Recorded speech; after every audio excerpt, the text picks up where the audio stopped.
the Ramblers will get into their stuff.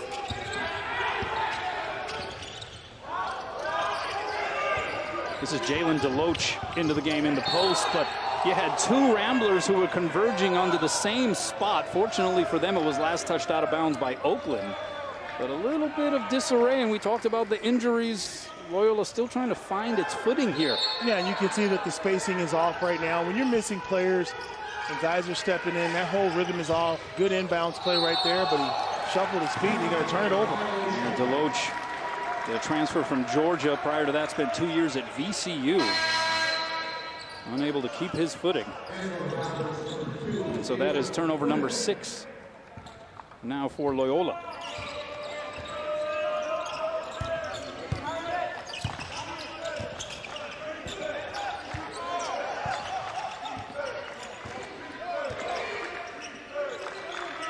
Zone look from Loyola. 3-2 zone. They want to attack the corners and the high post. Makeba trying to muscle his way in, and muscle in he does. That's just straight weight room right there. Did not go over the defender, just went through him.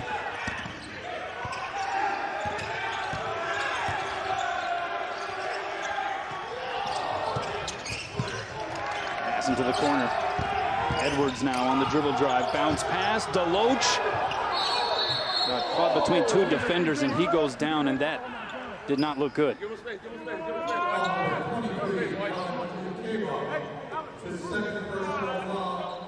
And Drew Valentine will walk from the bench area to go check on his senior forward, Jalen DeLoach.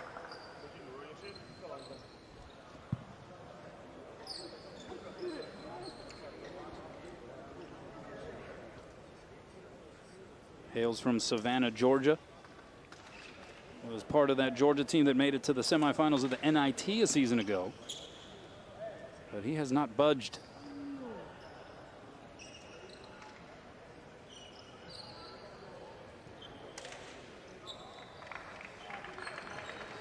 Now making his way up to the seated position.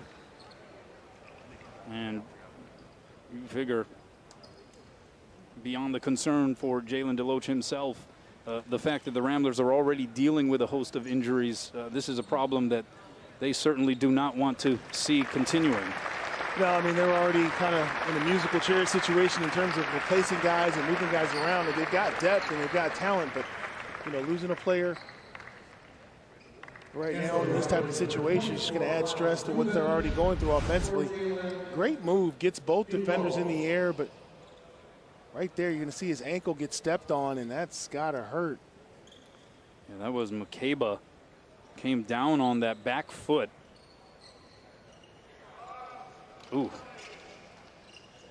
Normally, when you see an ankle get rolled, it gets rolled to the outside, but that's going to be an interior ankle sprain, and good to see him up walking on it, putting a little weight on it. Sure, the medical staff attend to him, and hopefully he can return to the game at some point. Yeah, walking off, albeit gingerly, but good to see still. But we talked about the 3 injuries basically spanned a week. All starters. Justin Moore, the starting point guard, he's out for the season. Kimani Wuinsu, Jaden Dawson, they are expected back sometime in January. Wuinsu out at least 4 weeks with the lower leg injury.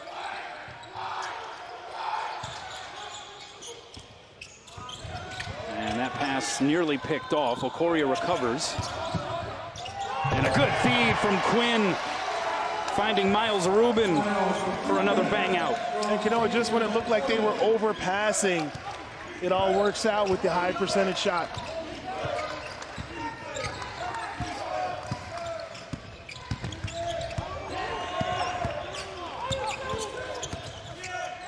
Oh, the block. What a great defensive sequence there.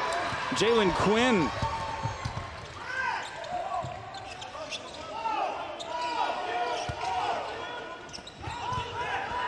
Edwards will launch a 3 and knock it down. And after seeing another teammate go down, Loyola showing a little bit of a response. Christie gambled and Edwards made him pay.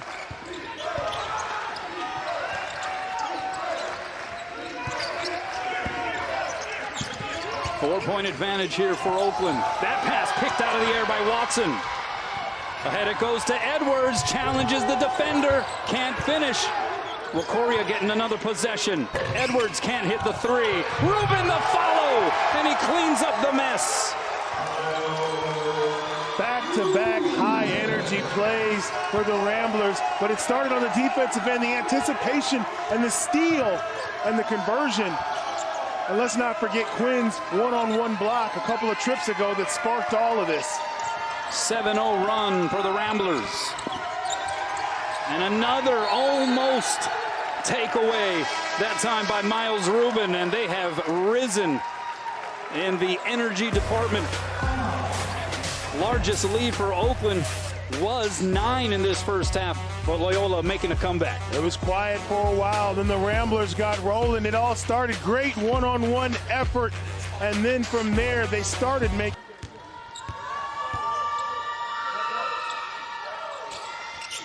And he's now 4 for 4. Throw the scouting report out the window. Big man doing big things.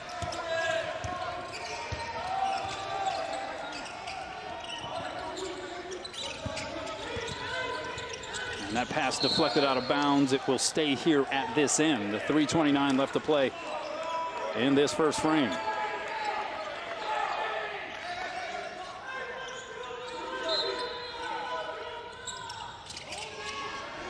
Oh, and getting a hand in the passing lane and forcing the takeaway is Cooper Craigs.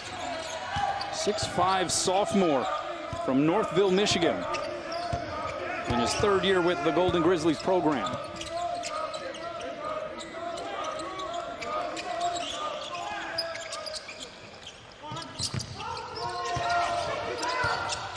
Under 10 to shoot. Here's Cole with it.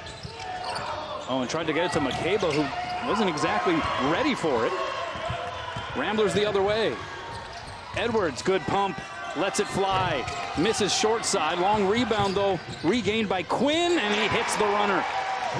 Good sequence right there by the Ramblers. It started on the defensive end as they denied the shooter, got the turnover, and able to score in transition.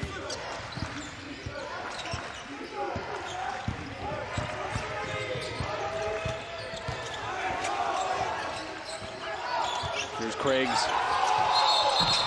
And he walked with it. Back-to-back turnovers for Oakland. They want to try to settle down a little bit, get back to what they've been working on, but all of a sudden, shot making has come alive for the Ramblers. Yeah, now 5 turnovers for Oakland. A chance for the Ramblers to tie or take the lead.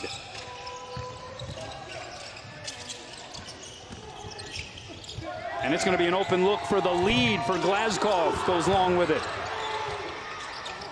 Here's Edwards for a try. And the Ramblers ramble in front. Boy, Quinn is doing a nice job of setting the table for the Rambler shooters. Hunt running down offensive rebounds, making great passes and reads, but you're right, the shooting. First lead since the 15-minute, 10-second mark of this first half. Isaiah Jones in traffic. That got blocked by Rubin, but they're going to call a goaltend.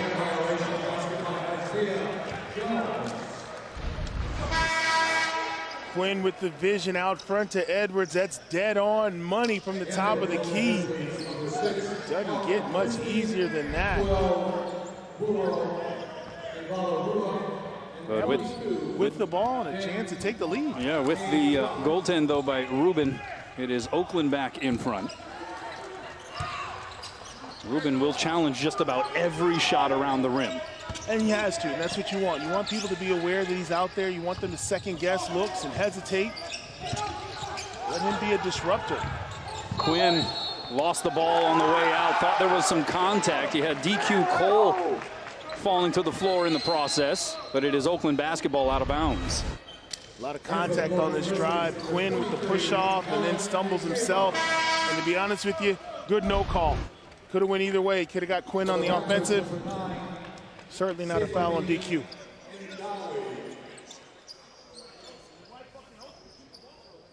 Another thing that has helped Loyola here, 7 offensive rebounds that have led to 11 second chance points. Again, trailed by as many as 9, 1-point contest. Closing in on a minute to go in the first half. Makeba gets his own miss. And they're going to call a foul, I believe, against Rubin. He is a load to reckon with. He's so quick. I mean, he makes a great one-on-one move, and then he's right back off the floor to grab his own rebound and gets fouled in the process. I mean, you can't tell me there are some pro scouts in football that aren't watching this guy and the way he moves at that size and that build, thinking we could do something with that. And continues to do the job from the free throw line. Was 8 of 21 shooting free throws coming into this tournament. 6 for 6, and not even teasing the rim on those last 2. Focus, locked in. 1 minute to go, 3-point lead for Oakland.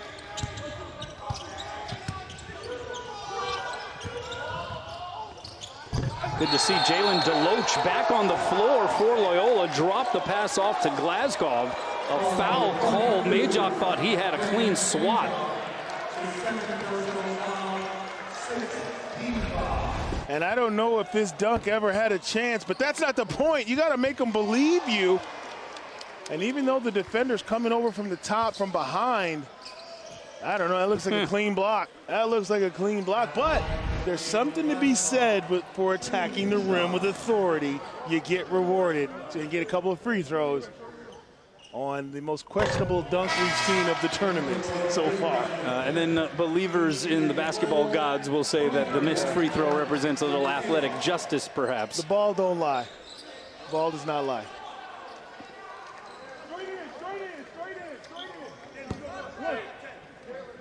But again, remarkable to see Jalen Deloach after limping off the floor. He is back out there. 2 misses from Glasgow.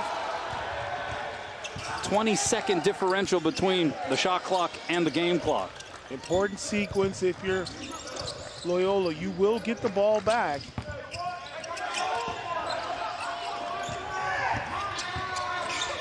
Makeba drawing a crowd, finds Cole from the corner, got it. Beautiful basketball on that trip for the Golden Grizzlies. And a good timeout for the Grizzlies right there. A momentum play of all the guys to leave wide open in the corner. Cole makes them pay. He's got 11 to lead the way.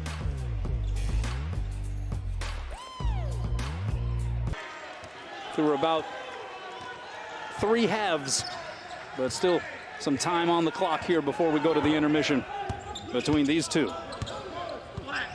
Man-to-man look for Oakland. Quinn dribbling into the teeth of that defense, got denied up top. Deloach's pass deflected away. Loose basketball, and they're going to call a kicking violation against Loyola, and Oakland's going to take over. Much to the delight of that Golden Grizzlies bench that had a great view. Well, they did a lot of things right defensively. You stand tall, you get deflections, you don't commit fouls, and right there, who wants it more? The first guy to the floor usually wins the battle. Oakland makes a defensive stop, and they got a chance to get a look here with 3 seconds to go. 3 seconds. Is this a launch down the court? What do you envision here? You got to get the ball entered to someone on the run, or at least passed up to half court to get a decent shot. Cole looking to inbound, still looking. Now he's going to heave it. And now from the backcourt, Glasgow made it interesting. But it will be, oh, but it's poked away. Quinn wins the race and finishes at the other end. It's a 1-point game. 5-second differential, no need to foul. But Quinn does foul DQ Cole. That's going to be the 4th foul against Jalen Quinn. 7th team foul, so that will send Cole to the line to shoot the 1-and-1. Cole, an 86% free throw shooter for the season. This will be his first trip to the line here in this game.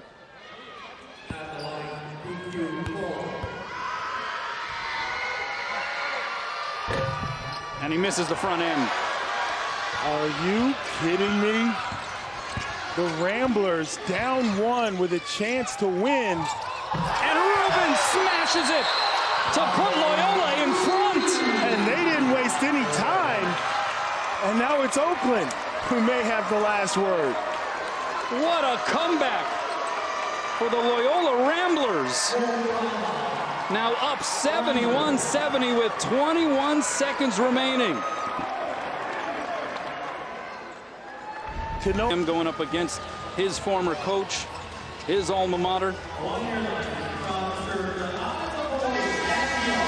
So in this situation, a foul is just as valuable as a good shot. So if Oakland can get themselves in a position to create contact, they're going to go to the line. It's not the end of the world. However, you don't want to make sure, you want to take a shot and give yourself a chance at the offensive rebound as well. Shot clock is off. It is DQ Cole. 10 seconds to play. Cole, the fadeaway, leaves it short. Rebound Watson, but he lost it out of bounds. It stays at this end, 5.2 on the clock. A lot of contact on Cole's shot. Refs letting him play. And Watson, if he can. And the length of the floor pass. And that is how this game ends. Isaiah Jones puts on the hero cape. And his putback gives Oakland the 72-71 victory and sends the Golden Grizzlies to the semifinal round of the Hawaiian Airlines Diamond Head Classic. An unlikely victory when you talk about all the things that went right for Oakland on that last play. There was a deflection, there was a missed shot, but then there was the putback. Loyola unable to secure the rebounds down the stretch, and Oakland steals a win in the final seconds. Loyola had used its last timeout, so they just had to go ahead and inbound it, but Isaiah Jones in the right spot at the right time. No question about it. Everybody ball watching, nobody boxing out. Got to put a body on somebody right there at the deflection. They don't get the steal. Two defenders on the shooter. Nobody boxes out Jones, and he sends them packing with the putback. What a finish. It negates what was an inspiring comeback by the Loyola Ramblers, but how about Greg Campy? It was a teacher versus student matchup on the coaching sideline in many ways, and the teacher better by 1